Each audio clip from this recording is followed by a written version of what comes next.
Alors, bonjour. Alors, on va continuer le troisième problème oculaire, c'est la presbytie. Presbytie, c'est très connu aussi parce qu'en fait, tout le monde devient presbyte. Euh, à ma connaissance, presque sans exception. Ben, peut-être qu'il y a des exceptions, mais disons que la très, très, très grande majorité des gens deviennent presbytes en vieillissant. Donc, il y a quand même des bonnes chances que vos parents bon, soient atteints à des degrés divers de presbytie, par exemple.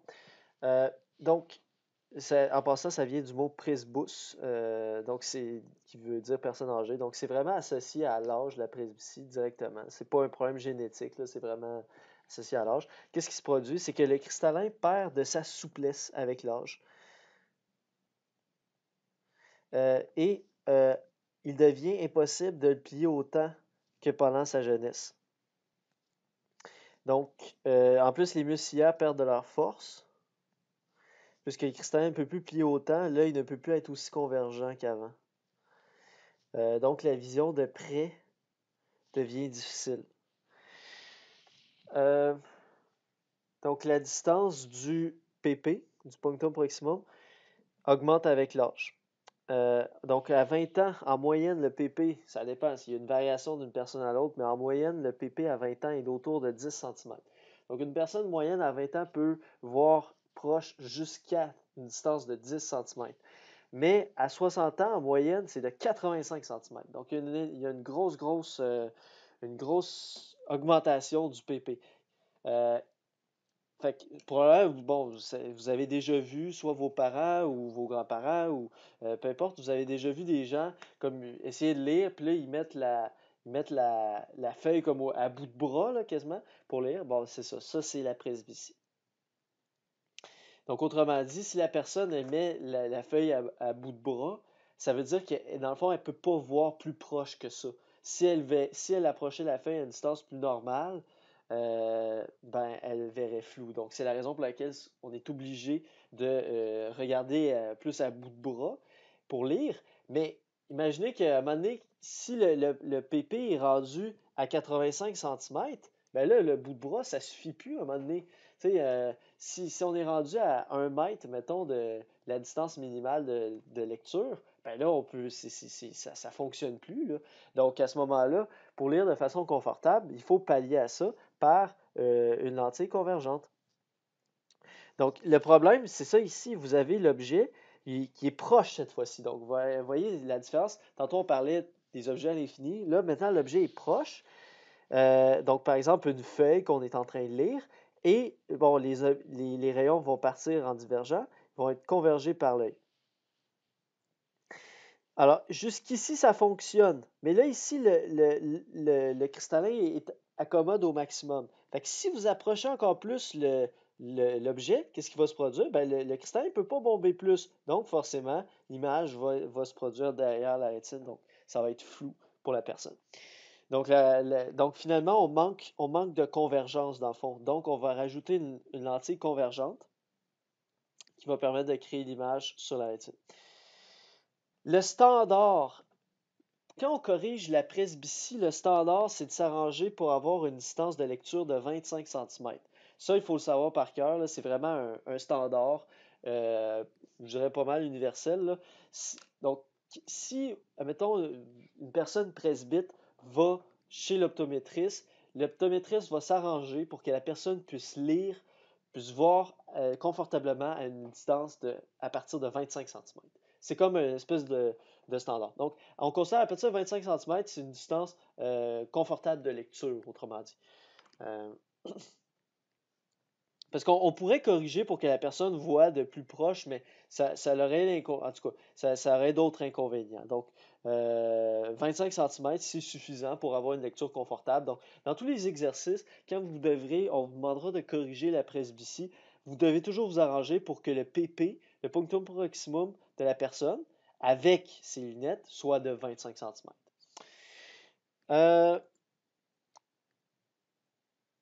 il existe aussi, en passant, un quatrième problème dont j'ai mentionné tout à l'heure, c'est l'astigmatisme. Ça, c'est plus compliqué que les problèmes que dont on vient de parler.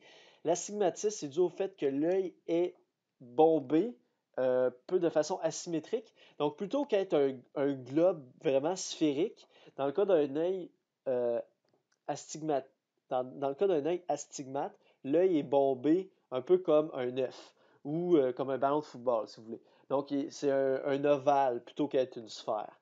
Et bon, ça a comme conséquence que la distance focale selon un axe vertical n'est pas la même que la distance focale selon un axe horizontal.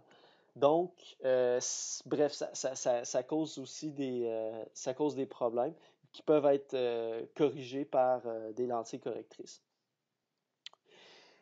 Euh, mais on ne fera pas d'exemple de calcul avec l'astigmatisme puisque c'est un petit peu plus compliqué, là, étant donné que justement ça dépend des axes. Là, il y a un axe vertical, un axe horizontal. Euh, une dernière affaire que je veux définir avant de passer aux exemples, c'est l'amplitude d'accommodation. On va définir L comme étant la longueur de l'œil. En passant, quand je parle de longueur de l'œil, je parle de la distance, dans le fond, entre la lentille équivalente de l'œil et la rétine, toujours. Donc, le L ici. Donc, la vergence maximale de l'œil. Ici, il faut voir que, dans le fond, la vergence de l'œil, elle change. À cause du cristallin, l'accommodation, la vergence de la lentille équivalente de l'œil va changer, dépendamment de la distance de ce qui est regardé. Euh, donc, la vergence maximale de l'œil va se produire, dans le fond, l'œil doit être le plus convergent, doit être à son maximum de convergence ou de vergence, lorsqu'on regarde le plus près possible. Donc, lorsque l'objet, finalement, est au PP. Autrement dit, je suis en train d'appliquer l'équation V est égal à 1 sur F est égal à 1 sur P plus 1 sur Q. Je suis en train d'appliquer cette équation-là pour l'œil. Donc, quand la vergence est à son maximum, c'est-à-dire que l'objet qui est regardé est le plus près possible, donc autrement dit, on est au PP. Et le Q, Q c'est la distance image, c'est toujours la longueur du globe oculaire.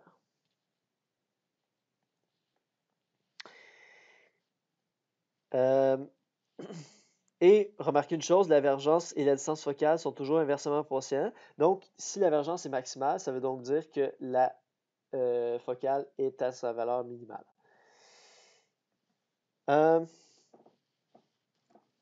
À l'inverse, la vergence de l'œil est minimale lorsqu'on le regarde le plus loin possible. Donc, lorsque l'objet, le P, ça va être la distance du punctum remotum. Donc, ce que j'écris ici, c'est distance dPr, distance du punctum remotum. Donc, ça, c'est la distance objet lorsque l'œil est complètement relâché. Donc, la vergence de l'œil est minimale. Et le Q, le Q, c'est toujours la longueur de l'œil. Et quand la vergence est minimale, la longueur focale est maximale. Bon, c'est des équations qui vont peut-être vous être utiles dans certains exercices. Et ce que je voulais surtout définir ici, c'est ce qu'on appelle l'amplitude d'accommodation. On va l'écrire comme ceci. L'amplitude d'accommodation, par définition, c'est la différence entre la vergence maximale qu'un œil peut avoir et la vergence minimale qu'un œil peut avoir. Voilà. Donc, autrement dit, un œil qui a une grande amplitude d'accommodation, ça veut dire que son cristallin a une grande variété de courbures qu'il peut faire, qu'il peut exécuter.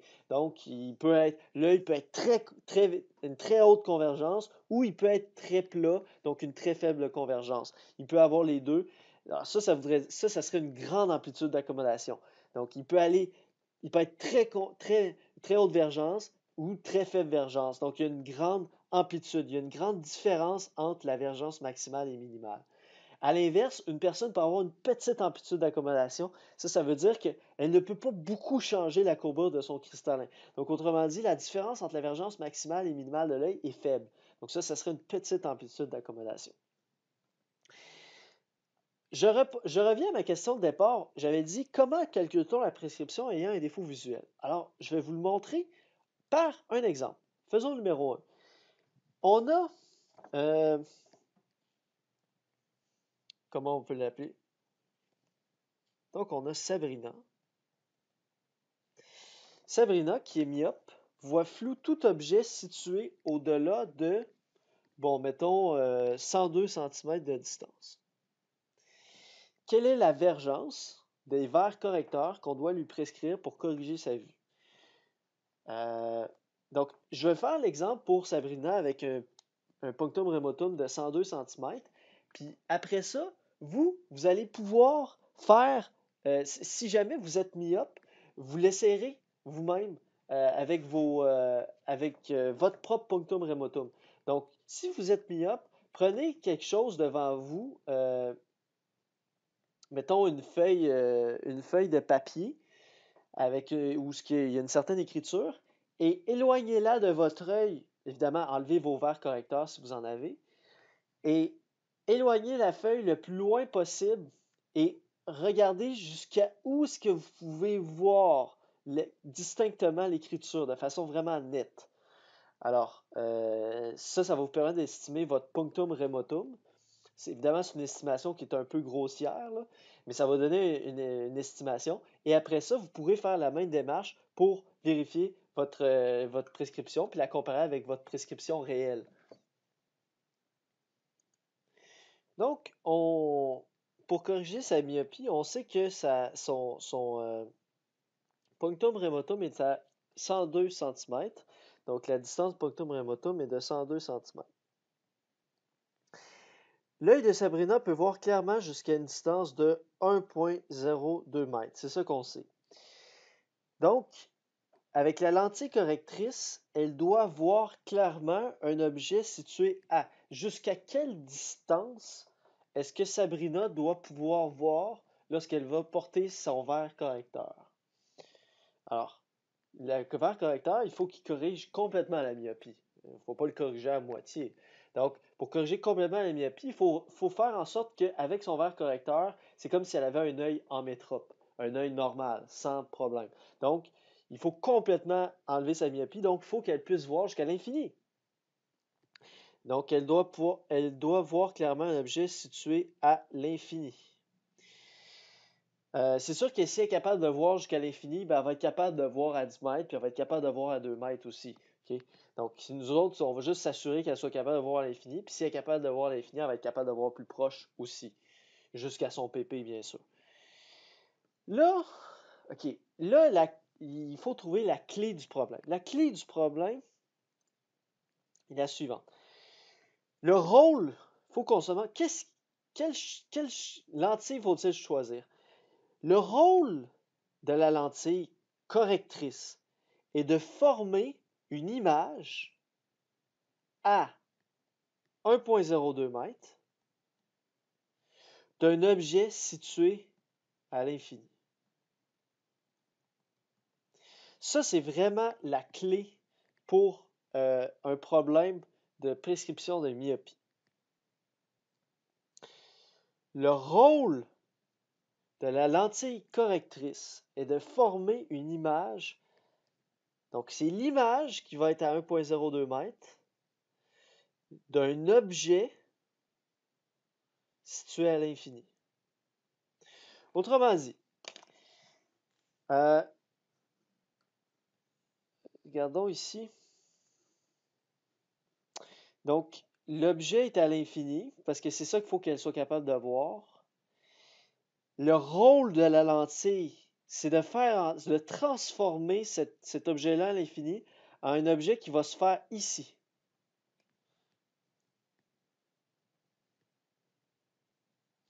Donc, elle va transformer l'objet à l'infini en une image qui va se produire ici. Et cette image-là, ça va devenir l'objet pour l'œil. Donc, autrement dit, une fois que l'image a été créée à 1,02 m de son œil, c'est correct, son œil peut le voir. Comprenez? Son œil, là, il ne peut pas voir plus loin qu'1,02 m. Il ne peut pas voir net plus loin que ça. Le rôle de la lentille, c'est comme de rapprocher l'objet. C'est un peu comme si vous prenez la montagne qui se trouve à l'infini, puis c'est comme si vous la rapprochez à 1,02 m de son œil. carrément. C'est ça le rôle de la lentille. Sa lentille correctrice, sa lentille divergente, c'est ça qu'elle fait. Elle prend la montagne qui est à l'infini, elle la ramène à 1,02 m de son œil. Puis quand la montagne est à 1,02 m de son œil, elle peut la voir clairement. Et c'est ça l'idée. Mais la montagne, on sait qu'elle n'est pas vraiment à 1,02 m de son œil. Mais c'est l'image de la montagne qui va être à 1,02 m de son œil. Donc, cette image-là, qui va être rapprochée, ben là, cette image-là, elle va pouvoir la voir parce qu'elle est à son DPR, elle est à son punctum remotum. Donc, elle peut le voir. Si l'image est à 1,02 m de son œil, elle peut la voir. C'est ça l'idée. Donc, l'image formée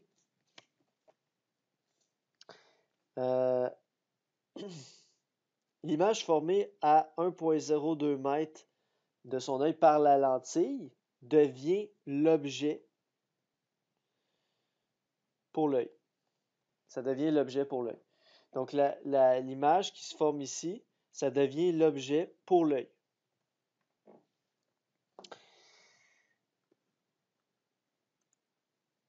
Donc, P égale, P c'est la montagne. N'oubliez pas, le P c'est l'objet qui est regardé. Ces problèmes-là, vous allez voir, c'est pas compliqué mathématiquement, c'est comme une ligne de calcul. Et j'exagère même pas, c'est une ligne de calcul. Algébriquement, là, c'est vraiment pas compliqué. Mais conceptuellement, c'est ça qui est compliqué dans ces problèmes-là, c'est de savoir qu'est-ce qui est P, qu'est-ce qui est Q. Toute la difficulté est là. Mais c'est juste là. Fait que P, dites-vous toujours, P, c'est l'objet de départ. C'est ce qui est vraiment regardé. Fait que là, on imagine Sabrina qui regarde la montagne. Donc, l'objet, c'est la montagne. N'oubliez pas ça. Fait que P, c'est la distance entre la montagne et son verre correcteur. Ben, c'est l'infini. Donc, c'est comme infiniment loin. Donc, P, c'est l'infini. Parce que l'objet est à l'infini, c'est-à-dire à l'infini, le plus loin possible. Q, ça, c'est la distance entre l'image que fait la lentille et la lentille. Donc, si on regarde sur notre dessin ici, la lentille, elle est là. L'image qu'elle va faire, on n'oublie pas, elle est là. Parce que cette image-là, la personne va pouvoir la voir parce qu'elle est à une distance accessible, à 1,02 m. Donc, Q, là, dans le fond, c'est cette distance-là ici.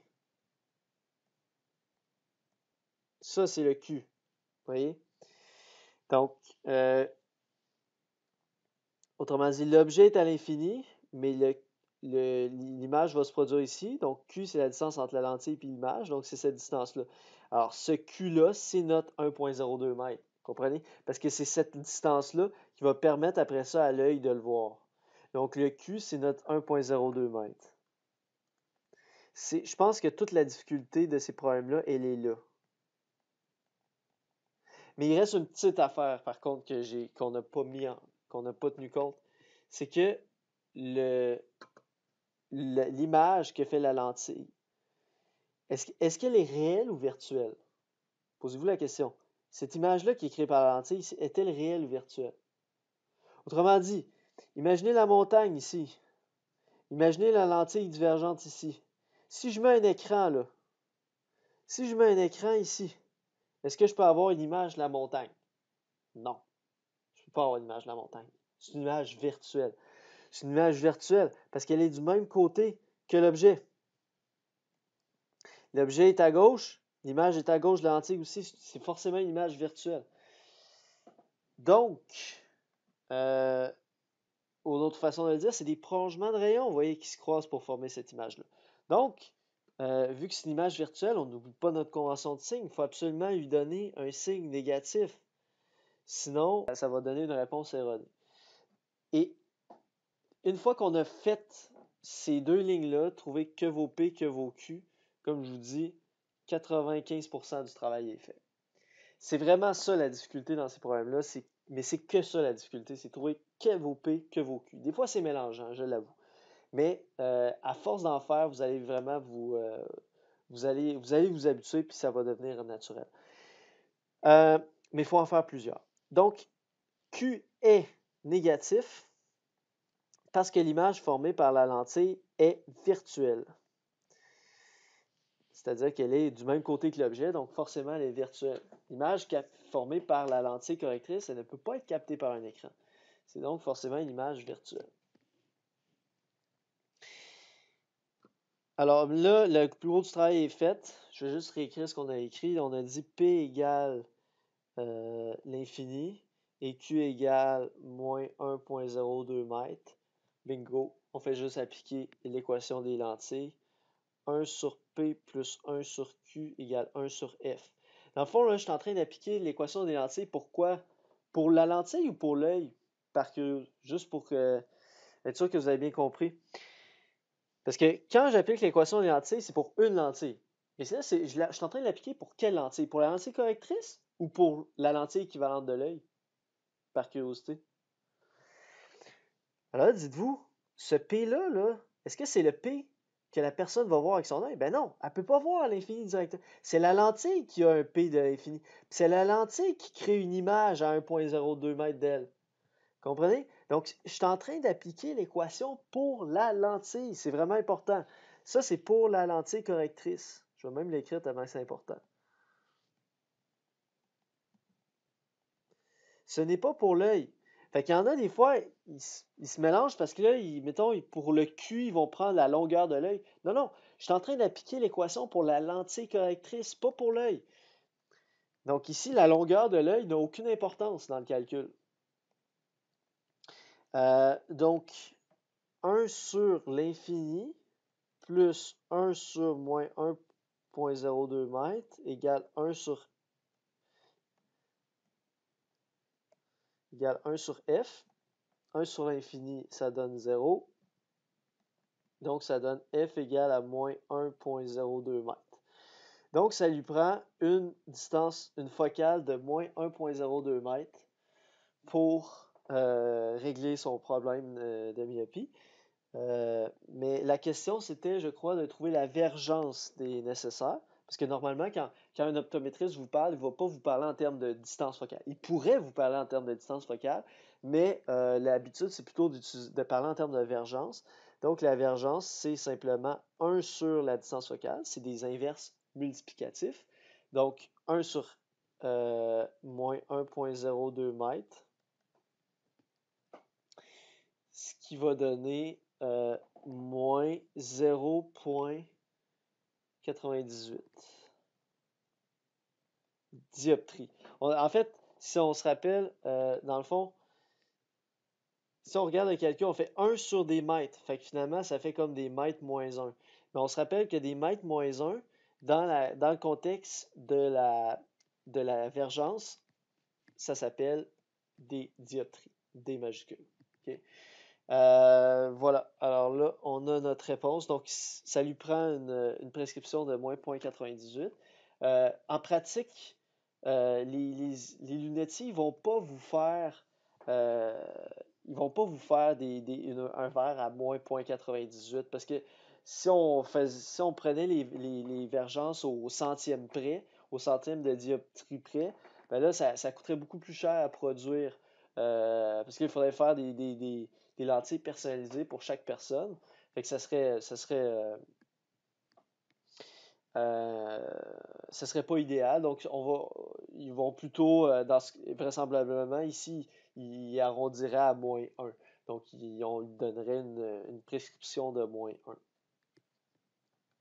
Donc, autrement dit, on peut dire que Sabrina est myope à moins 1. Okay? C'est-à-dire qu'elle a besoin de verre correcteur de vergence moins 1 dioptrie. Donc, quand c'est moins, c'est la myopie. On parle de myopie.